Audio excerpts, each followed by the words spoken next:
여러분 한 주간 평안하게 지내고 계신가요? 모두가 아멘 크게 하셨으면 좋겠는데 어떤 분들은 진짜 마음을 다해서 평안하신 분들도 계시고 아직 문제 가운데 허덕이면서 아이고 두야 이러면서 사시는 분들도 계시겠죠.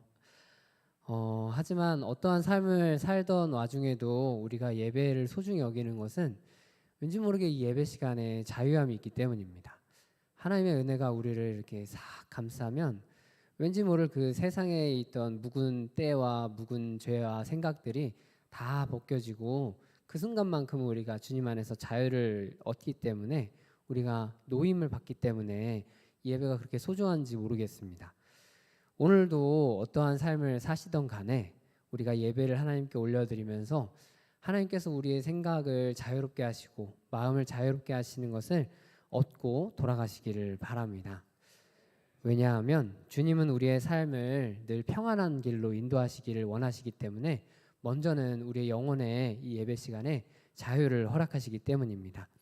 아직은 삶의 평안함이 크게 찾아오지 않았더라도 예배 때 주님이 허락하시는 영적인 은혜를 누리시고 우리의 현실을 인내하시면서 그렇게 주님을 온전히 신뢰하면서 날마다 걸어가시다 보면 주님의 때에 우리에게 평안함과 기도의 응답을 허락하실 것입니다.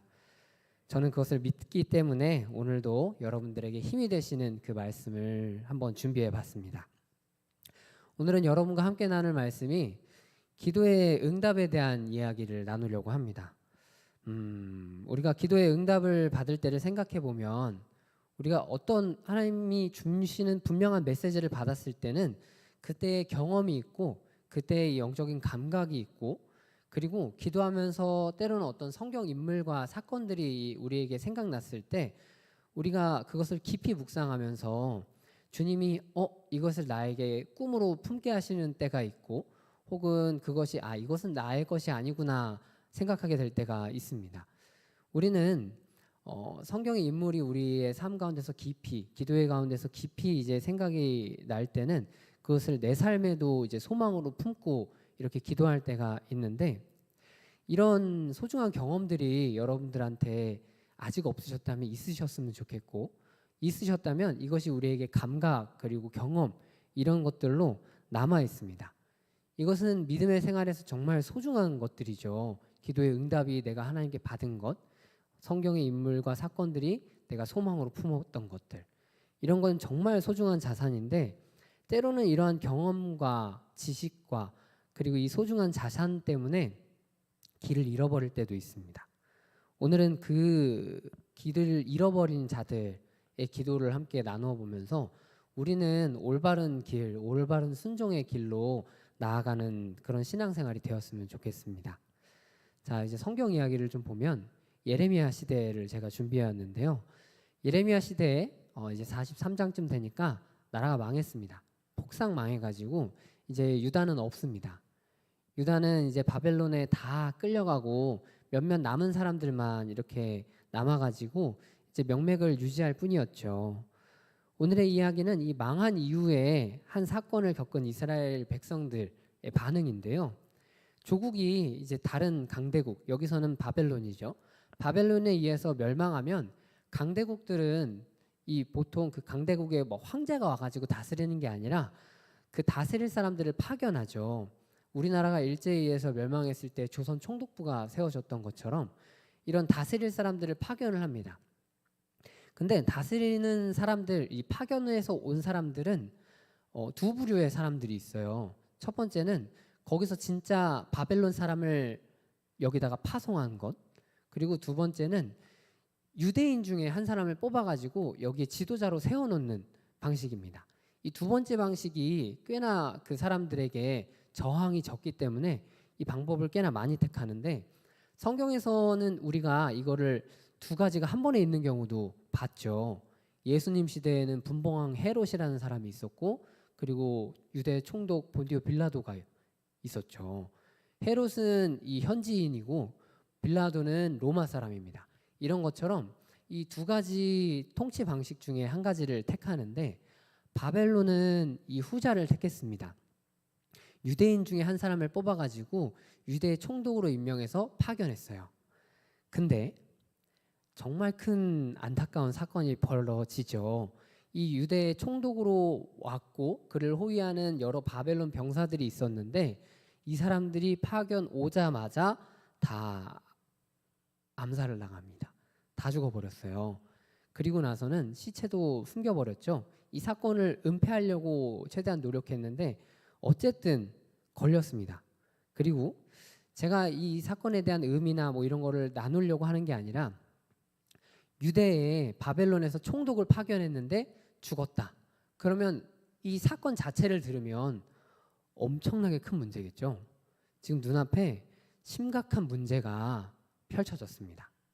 자, 눈앞이 흐려질 정도로 아주 이 거대한 사건이 터졌는데 그러면 이 사건 이후에 남아있는 유대인들은 어떻게 생각할까요? 야, 진짜 큰일 났다. 바벨론에서 파견한 총독을 우리가 죽였으니 우리가 죽였다고 저들은 분명하게 생각할 거니 다시 쳐들어와 가지고 우리를 가만두지 않겠지? 우리를 다 죽일 수도 있겠다. 이렇게 생각하는 게 상식적이지 않을까요? 보편적으로는 이렇게 생각할 것 같아요. 예레미야 41장 18절에도 그렇게 생각했던 것 같습니다. 함께 읽어볼까요?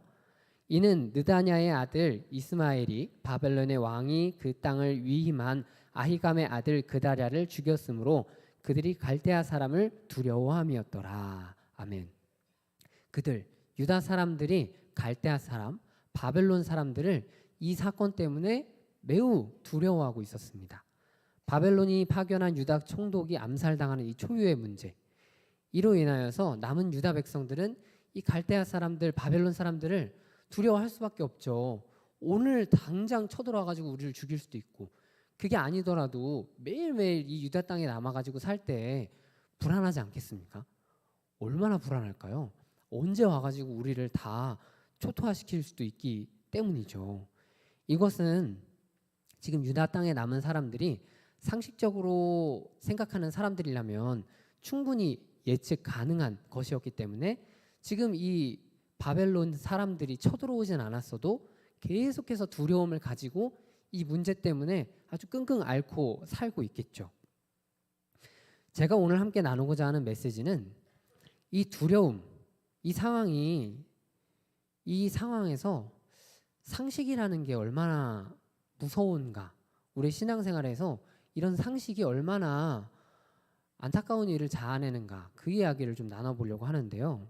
그리고 우리가 함께 상식을 좀 내려놓고 기도하는 시간을 가졌으면 좋겠습니다. 두려움에 떠는 사람들, 이 유대인들이 이제 예레미야 선지자를 찾아가요. 선지자님, 이 사건이 터졌는데 하나님께서는 우리에게 어떻게 하실지 기도를 좀 해주십시오. 그리고 이 사람들은 놀랍게도 약속을 합니다. 하나님께서 응답을 하신다면 우리는 무조건 순종하겠습니다. 우리가 하나님의 말씀에 무조건 순종하겠습니다. 이 약속까지 하니까 주님께서 어떤 응답을 예레미야에게 하셨는지 두 문장으로 아주 간결하게 정리를 해봤습니다. 유다 땅에 남아라. 애굽으로 가지 말아라. 이렇게 하나님께서 예레미야를 통해 응답을 하셨습니다.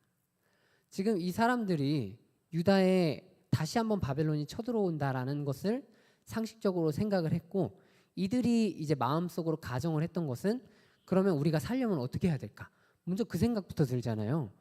그 생각을 했을 때 가장 상식적인 생각으로 떠오르는 것은 애굽으로 도망가면 우리가 살 수 있겠다.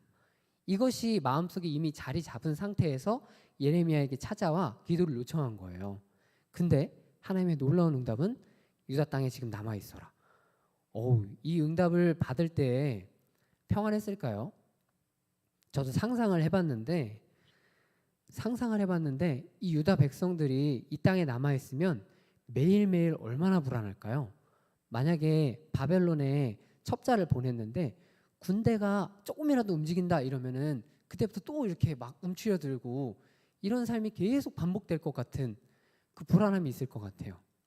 애굽으로 가면 옛날 조상들이 애굽에 갔다 와가지고 다 번성하고 축복받고 그런 일들 성경에서 이 사람들 많이 봤잖아요. 그리고 이 유다 땅에 흉년이 찾아왔을 때 얼마나 많은 조상들이 애굽에 가가지고 피난처처럼 그렇게 살았습니까? 그런 걸 놓고 봤을 때 우리가 상식적으로 생각을 하면 이게 제일 타당한 건데 하나님은 어째서 이런 응답을 주셨을까? 오늘 우리가 읽은 이 43장 4절에서 7절 말씀이 이 말씀을 들은 이스라엘 백성들의 행동입니다. 4절 말씀 우리 함께 읽어보시죠. 이에 가레의 아들 요하난과 모든 군 지휘관과 모든 백성이 유다 땅에 살라 하시는 여호와의 목소리를 순종하지 아니하고. 아멘. 뭐라고 써있죠? 순종하지 아니하고. 유다 땅에 남으라고 하나님께서 분명하게 응답을 주셨어요. 기도에 응답받는 게 얼마나 어려운데 이 사람들은 지금 예레미야라는 위대한 선지자를 통해서, 위대한 목사님을 통해서 하나님의 응답을 받았습니다. 받고 나서 이 사람들이 행동한 것은 예레미야까지 데리고 그냥 애굽으로 가버리는 겁니다. 이것이 오늘 읽은 성경의 결론이에요. 오늘 4절에서 7절까지 제가 네 구절밖에 읽지 않았지만 4절과 7절, 4절에서 7절 이 짧은 맥락에 예레미야는 두 번이나 강조를 하면서 똑같은 이야기를 합니다. 4절에서 읽은 대로 여호와의 목소리를 순종하지 아니하고, 7절에 또 나오죠. 애굽 땅에 들어가 다바네스에 이르렀으니 그들이 여호와의 목소리를 순종하지 아니함이로라 라고 이 4절에 예레미야는 두 번이나 얘기합니다. 그들이 여호와의 목소리를 순종하지 않았다 라고요. 이게 하나님의 응답을 듣고 이 많은 유다인들이 모여가지고 내린 결론입니다. 제가 본론을 이야기하는 중에 두려워했다, 그리고 이 사람들이 상식적으로 생각을 했다라는 단어를 제가 일부러 조금 사용했어요. 왜냐하면 이스라엘 백성들은 눈앞에 거대한 문제가 생겼을 때 두려웠죠. 환경에 대한 두려움으로 인해서 그들이 할 수 있는 최대한 살 수 있는 생각들을 한 거잖아요. 상식적으로. 물론 그들이 아이디어를 낸 이 상식적인 생각은 충분히 성경적일 수도 있고 납득 가능한 범위였어요. 그들의 조상들이 그랬던 것처럼 유다 땅을 내비두고 잠시 애굽으로 내려가면 얼마나 평안했던 사람들 많습니까? 아브라함도 거기 내려가가지고 뭐 물론 사건이 있었지만 충분히 풍족해져가지고 다시 가나안 땅으로 돌아왔고, 야곱과 요셉을 보니까 유다 땅에 흉년이 들었을 때 하나님 요셉 미리 보내가지고 야곱의 그 가족들을 다 구원하시려고 애굽으로 보내셨고, 그 이후에 얼마나 야곱이 죽을 때까지 풍족하게 누리고 살았습니까? 이런 흉년이 찾아왔을 때 조상들이 그곳에서 했던 것들 다 기억하고, 우리도 이런 위기가 찾아왔을 때 목숨을 여기서 잃어버리지 않을 최선의 방식으로 애굽 땅에 잠깐 피하는 거, 이거 생각하는 게 뭐 그렇게 잘못된 거라고요. 그런데 하나님께서는 이거를 허락해 주지 않으셨죠. 충분히 상식적으로 납득이 가능할 것인데 허락해 주지 않으셨어요. 이 사람들은 근데 그래도 내려가죠. 하나님이 허락하지 않았는데 왜 내려갔을까요? 이게 우리도 신앙생활에서도 하는 똑같은 실수이고 오류인데, 하나님이 나를 사랑한다라고 확신하기 때문에 그래요. 하나님이 나를 사랑하니까, 하나님이 나를 인도하시니까 애굽에 내려갈 때 그곳에서 다시 하나님이 우리를 성경의 그 조상들처럼, 성경의 그 역사들처럼 회복시킬 거야. 왜냐하면 하나님 우리 사랑하니까, 하나님 우리 지켜주니까. 그러니까 대다수의 사람들은 군대 지휘관이 우리 그래도 애굽으로 내려가자, 이러니까 동의하였고 따라서 애굽으로 내려가지 않습니까? 하지만 우리 그리스도인, 우리는 이것을 조금 영적인 눈으로 바라볼 줄 알아야 합니다. 좀 그랬으면 좋겠습니다. 지금 유대인들은 자신들을 두려움으로 이렇게 감싸버리는 이 사건 앞에서 상식적으로 생각을 했는데, 제가 이걸 좋은 표현으로 상식적으로라고 얘기를 했고, 우리 그리스도인의 표현으로 이야기를 하면 육신의 생각입니다. 이게 육신의 생각을 하고 있는 것입니다. 왜냐하면 애초에 이들은 하나님의 응답에 동의할 생각이 없었어요. 아멘 하고 순종할 생각이 없었습니다. 분명히 말로는 다 했죠. 하나님이 무슨 말씀을 하든지 우리 순종하겠습니다. 예레미야 앞에서 그렇게 거의 맹세하듯이 얘기를 했죠. 하지만 이들은 기도의 응답을 이미 정해놓은 상태였죠. 뭐냐면 애굽으로 가라. 이 한마디 듣고 싶어서 예레미야한테 기도를 요청한 거죠. 애굽으로 가라. 이 기도의 응답은 이들의 머릿속에 이미 박혀 있는 겁니다. 하나님께서 이 응답하셔야 돼. 우리의 마음에서 가장 바라는 우리의 소원, 애굽으로 가라. 하나님이 응답하셔야 돼. 그래서 우리도 이걸 보면서 우리의 인생의 실수를 교정해 나갔으면 좋겠습니다. 우리도 간혹 인생에서 결정적인 신앙의 실수를 하죠. 하나님께서 이 성경 인물들에 대해서 이렇게 인도하셨고 내가 이 말씀을 보니까 감동이 됐어요. 그러니까 막 상상도 하잖아요. 하나님이 나를 나도 이런 인물, 이런 사건들처럼 나에게도 해주셨으면 좋겠다. 상상도 하고 꿈도 가지게 되고 하나님이 이렇게 역사하실 거라고 내 삶에서도 이렇게 역사하실 거라고 가끔 소설 쓰는 사람들도 있잖아요. 성경을 보면서 이 일들이 나한테 이루어졌으면 좋겠다. 꿈꾸는 건 너무 좋죠. 하지만 그 이면에는 이스라엘 백성들과 같은 실수가 있었는지 우리는 늘 체크하면서 신앙생활을 해야 됩니다.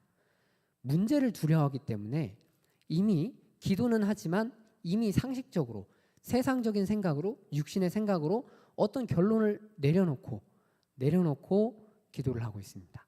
내려놓고 성경을 바라보고 있습니다. 내가 이렇게 되었으면 좋겠다도 이미 내 마음속의 결론이지 하나님이 나한테 그렇게 해주시겠다는 게 아닌데 나는 그걸 그냥 믿고 살고 있죠. 기도를 할 때도 하나님이 나에게 애굽으로 가라. 이 한마디 해주실 때까지 하나님이랑 기도하고 씨름하고 있죠. 이런 실수를 우리가 안 한다. 나는 안 한다고 하지만 실제로 살면서 하는 사람들이 굉장히 많더라고요. 제가 이걸 자신 있게 이야기하는 이유는 뭐겠습니까? 저도 그랬으니까요. 저도 그런 실수들을 했으니까 기도할 때 많이들 바라면서 하잖아요. 하나님이 어떤 응답 하시냐 이것보다. 우리의 삶에도 문제가 찾아온다면 사실 이렇게 여유롭게 우리 마음 돌아보고 상황 바라보고 성경적인 비유 바라보고 기도의 응답이 왔을 때까지 충분히 기다리고 이럴 시간이 어디 있어요. 사실 어디 있습니까? 날마다 그냥 내 목 조르듯이 문제가 그냥 찾아오는데 이 유대인들도 유대 땅에 살고 있을 때 바벨론 군대가 언제 쳐들어와가지고 죽일지도 모르는 이 상황에서 뭘 이 문제를 다 내려놓고 하나님이 응답하시는 거에 순종하면서 살아가겠습니까? 유다 백성에게는 그래도 하나님이 응답이라도 하셨죠. 우리 삶을 보면 많은 문제가 생겼을 때 하나님이 이 유대인들처럼 지금 너무 큰 문제가 터져가지고 하나님께 기도했을 때 바로 응답 오던가요? 안 오더라고요. 문제가 나에게 다가오는 속도가 빠르지 하나님이 응답하시는 속도는 어찌 그렇게 더디든지. 문제가 바벨론 군대가 칼 들고 내 목에다가 댈 때까지도 하나님이 응답 안 하실 때가 참 많잖아요. 그러니까 더 두렵고 불안하죠. 하나님의 응답이 얼마나 더딘지도 알고 그리고 하나님이 만약에 응답을 하시더라도 우리의 연약한 믿음 때문에 혹시라도 바벨론이 쳐들어와가지고 유다 땅에 살고 있는 나를 죽이면 어떡할까? 이 불안감이 매일 나를 감싸잖아요. 그러니까 어찌하여 이 유다 땅에서 하루하루를 평안하게 살아갈 수 있겠습니까? 매일 불안에 떨며 살아가겠죠. 그러니까 불안을 제거하고 싶으니까 불안의 근원인 아예 이 바벨론이 유다 땅에 쳐들어온다는 걸 제거해버리면 얼마나 편합니까? 그러니까 이미 결론 났잖아요. 애굽으로 가라. 애굽으로 가면 얼마나 좋습니까? 거기까지 바벨론 쳐들어와가지고 괴롭힐 확률도 얼마나 적은데요. 신앙생활에서 우리 앞에도 문제가 이렇게 똑같이 터지면 정말 두렵죠. 하나님 믿고 간다고 하지만 진짜 인도하시지 않는다라는 생각이 우리에게 들어왔을 때 이런 상황이 우리에게도 펼쳐졌을 때 이런 생각하면 참 두렵습니다. 그러니 성경을 아는 사람들은 과거에 하나님께서 이런 상황이 터졌을 때 이렇게 역사하셨으니 우리에게도 이렇게 똑같이 하실 거라는 믿음 가지고 이게 믿음인지 아닌지 잘 모르겠는데 그 믿음 가지고 그냥 이 상식선에서 믿는 믿음 가지고 애굽으로 가라 응답하시면 좋고 아니면 응답하실 때까지 씨름하면서 자기가 결국에는 하나님 꺾어버리고 애굽으로 가려고 하겠죠.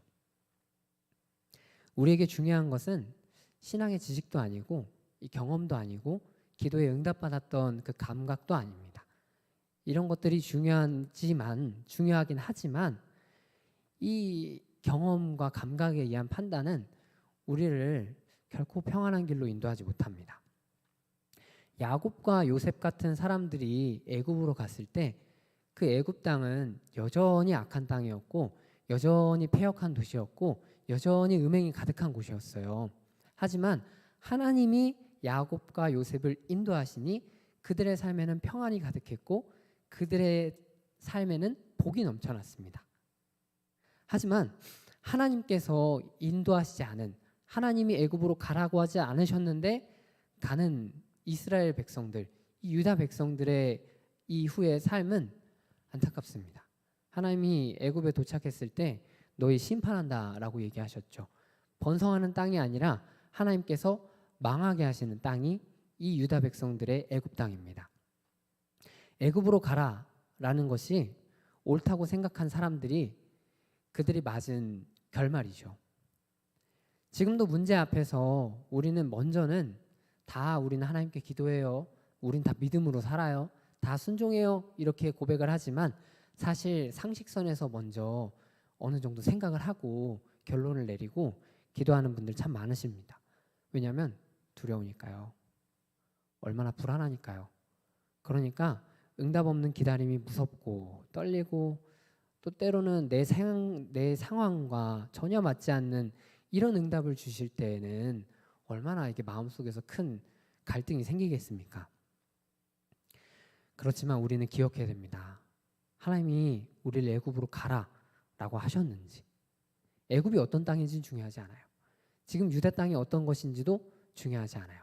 하나님이 애굽으로 가라 그랬으면 가는 거고 애굽으로 가지 말라 그랬으면 일단 유다 땅에 남아 있는 겁니다. 그 불안함을 안고 매일매일 살아가는 건 그 이후의 일이죠. 그때는 우리가 날마다 또한 은혜를 얻어가면서 이길 수 있는 그 삶이 펼쳐집니다. 그렇지만 우리가 애굽으로 가라는 응답을 듣고 간다면 세상에서 이 애굽 땅이 아무리 영적으로 패악한 곳이라 할지라도 순종하는 그리스도인들에게는 그곳이 복이 됩니다. 하지만 가지 말라고 했을 때 우리가 상식적으로 생각해 봤을 때 저 땅이 우리가 살 만한 곳이야. 우리의 믿음의 조상인 롯이 이미 하지 않았습니까? 요단 동쪽 땅을 보니까 저 들판을 바라보니 물이 넉넉하고 여호와의 동산 같고 마치 애굽 땅 같다라고 롯이 고백하면서 그 길로 쭉 가가지고 도착한 곳이 소돔이었고 망하는 길이었습니다.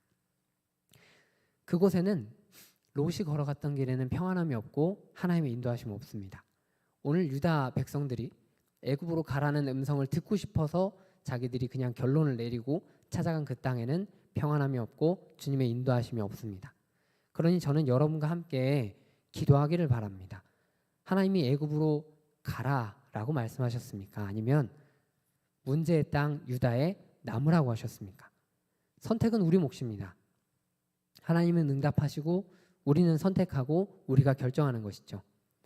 그러나 하나님께 기도할 때 내가 하나님 응답하시면 순종하겠습니다. 다짐하지 마십시오. 유대인들도 순종하겠다고 다짐했고 약속했습니다. 순종한다고 다짐하지 마시고 문제보다 크신 하나님을 믿으시기를 바랍니다. 하나님이 문제보다 크다고 생각하지 못하면 어떠한 응답이 와도 순종할 수 없습니다. 태초에는 하나님이 천지를 창조하셨고 이스라엘 백성들에게는 60만 명의 장정이 노예로 살았지만 그래도 하나님이 역사하셔서 출애굽을 시키셨습니다. 가장 강대했던 가장 악의 근원이었던 바벨론을 하나님이 하루아침에 멸망시킨다고 하셨을 때 진짜로 하루아침에 바벨론이 멸망해버리는 일이 생겼습니다. 이 온 땅에 어두움으로 가득하고 죄로 가득했을 때 더 이상 소망 없다고 느껴졌을 때 빛이신 예수님이 오셔서 그를 믿는 모든 사람들에게 구원을 주신 분이 바로 우리 하나님이십니다. 우리 하나님은 정말 위대하시거든요. 정말 능력이 많으시고 권능이 많으십니다. 그러니 그 전능하시고 능력이 많으신 하나님께 기도합시다. 그리하여 기도로 응답받고 하나님이 인도하시는 길을 좀 걸어갑시다. 애굽으로 가라 하면 가고 유다 땅에 머물라 하면 유다 땅에 머무는 그 순종이 사실 그리스도인들에게 가장 큰 능력입니다. 순종은 정말 능력입니다. 순종 아무나 할 수 없습니다. 순종은 현실에 있는 두려움을 극복하고 하나님이 그 문제보다 더 크신 분이라는 게 진짜로 마음으로 믿어졌을 때에만 우리의 삶에 나타나는 거더라고요. 우리는 많은 경우 문제보다 하나님을 크게 보지 않습니다. 내 문제가 나를 억제해오는 그 답답하고 두려운 것만 보일 뿐이죠. 그걸 뚫고 기도 가운데 하나님을, 그 전능하신 하나님을 바라볼 수 있기를 간절히 바랍니다.